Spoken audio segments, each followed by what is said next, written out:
Bonjour et bienvenue dans le Club Éco d'Objectif Aquitaine. Merci de nous rejoindre à nouveau pour une émission en compagnie de Jean-Luc Dupuis. Bonjour. Bonjour. Vous êtes le fondateur d'un autre cépage, une cave qui est basée à Bordeaux. J'aimerais que vous nous présentiez un petit peu cette cave qui vient de souffler sa première bougie.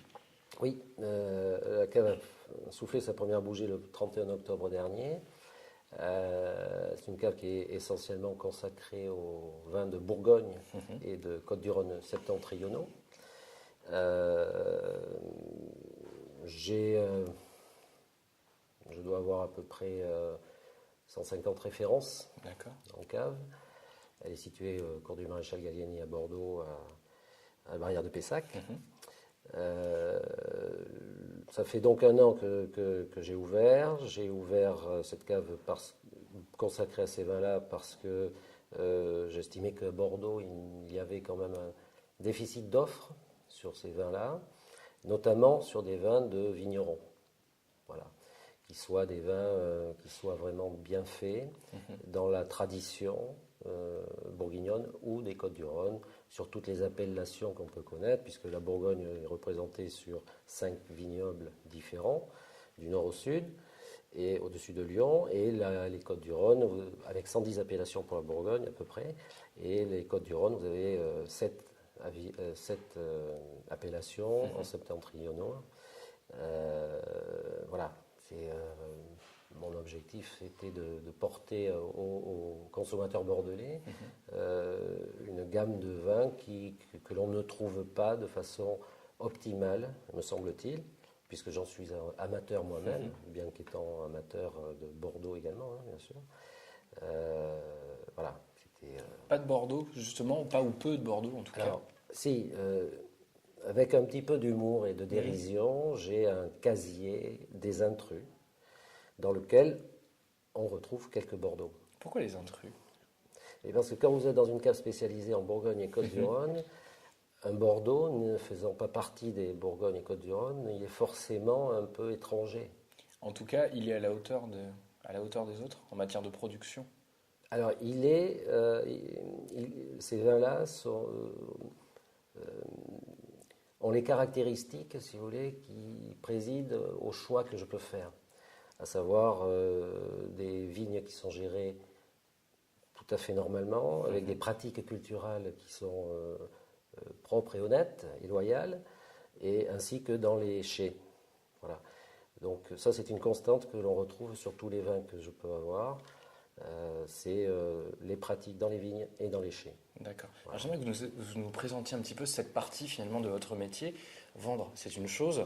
Néanmoins, il y a tout un travail de terrain qui est mené également. Est-ce que vous pouvez nous expliquer un petit peu comment vous procédez? Comment vous choisissez tel vin plutôt que tel autre? Alors,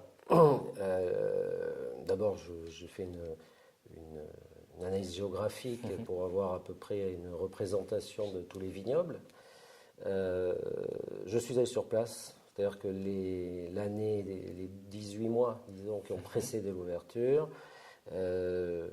j'ai pris des contacts, j'ai fait jouer mon réseau relationnel aussi, parce qu'il se trouve que j'avais des bases, puisqu'il y a très longtemps de cela, j'avais travaillé très longtemps de cela, j'avais travaillé pour des négociants bourguignons, comme je travaillais en parallèle avec un négociant bordelais, pour un négociant bordelais.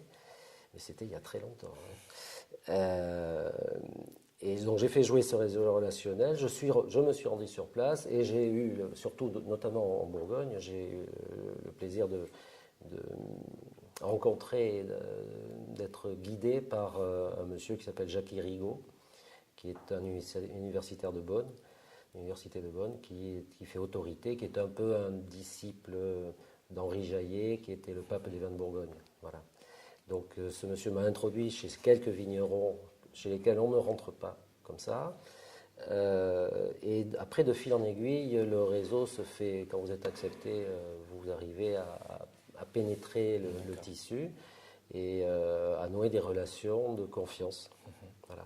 En Côtes-du-Rhône, j'ai bénéficié d'un contact également qui m'a amené chez des vignerons qui ne sont pas forcément médiatisés, parce que la quasi-totalité des vins que j'ai, ce ne sont pas des vins d'étiquette.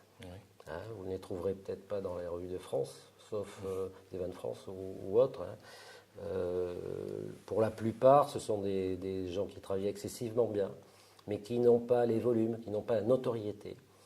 Des vignerons jardiniers, je crois. Voilà, j'ai une partie, oui, de vignerons jardiniers. J'ai un monsieur en Cornas, par exemple, en Côte-du-Rhône, il a 2 parcelles, une de 1 hectare, l'autre d'un demi-hectare. Ce sont des vins exceptionnels, mais la production, c'est 2500 bouteilles sur une parcelle, c'est 4000 bouteilles sur l'autre, donc ça va pas loin, quoi. D'accord. Mais voilà, c'est pour ça qu'il n'est pas médiatisé. Il est connu par la profession localement, mais il n'y a pas de médiatisation. Et pour certains, moi j'ai un vigneron en Bourgogne notamment qui n'a ni fax ni internet et qui ne parle à personne. Et qui ne livre pas, il faut aller se chercher le vin. D'accord. Voilà, ou lui envoyer un. Voilà, c'est pas un ours, c'est quelqu'un qui dit moi je passe 365 jours de mon année dans l'année dans ma vigne. De la même façon qu'un paysan qui a des vaches va les traire tous les jours, lui, il ne traite pas sa vigne, mais il s'en occupe tous les jours. Et il dit, une vigne, c'est tous les jours qu'il faut s'en occuper, toute l'année, contrairement à ce qu'on pourrait penser. D'accord. Vous travaillez directement avec les producteurs, jamais avec les négociants? Alors, j'ai 2 exceptions négociants dans ma cave. Une à la demande d'un client. J'ai fait rentrer un produit dont il souhaitait bénéficier. Une autre oui, j'en ai 2. Voilà. Ce n'est pas que je ne veuille pas, mais c'est que dans les caractéristiques que je souhaite obtenir, j'ai plus de facilité à trouver satisfaction avec des vignerons qu'avec les négociants. D'accord. Cela dit, j'ai des négociants en Bourgogne notamment qui sont des négociants propriétaires, puisque le négociant en Bourgogne est un négociant d'abord propriétaire. Vous pouvez être propriétaire de 3 hectares de vignes. Si vous achetez 2 hectares de raisin, vous devenez négociant. Vous n'êtes pas propriétaire. Donc il y a de très jolis négociants qui ont des propriétés en propre. Et quand je leur j'achète du vin, j'achète des vignes qu'ils ont en propre. D'accord. Voilà. Et vous qui vous inscrivez finalement, en fin de compte, sur presque une défense du patrimoine viticole, on peut peut-être le dire comme ça en tout cas, qu'est-ce que vous pensez des effets de mode qui agitent le monde du vin depuis ces dernières années? On parle beaucoup, et on vend beaucoup d'ailleurs, de vins aromatisés par exemple. D'un autre côté, on voit que le titrage d'alcool a tendance à augmenter, en tout cas c'est vrai pour Bordeaux. Qu'est-ce que vous pensez de toutes ces tendances? Alors, le vin aromatisé, on en a parlé en premier. Ce qui me gêne dans le vin aromatisé, c'est que si on l'aromatise, c'est qu'il n'a pas de goût au départ. Donc un vin aromatisé, normalement c'est du raisin, il a un goût. C'est un effet, oui, ce sont des offres marketing, ce sont en général plutôt des vins de soif. Ça correspond à peut-être pas une demande, mais ça correspond à une création du marketing du vin qui permet d'écouler du volume.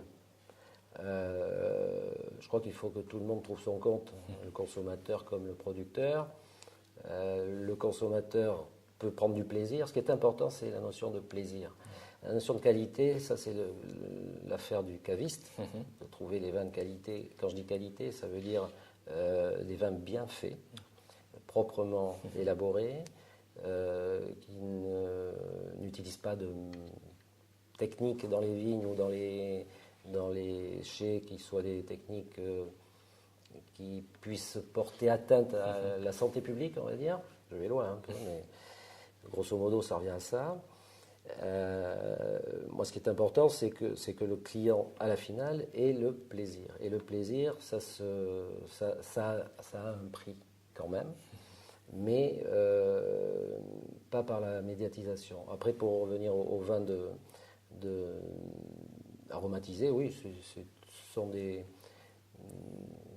bonbons, des petites choses comme ça que l'on peut trouver, qui sont, les vins de soif, quoi. D'accord.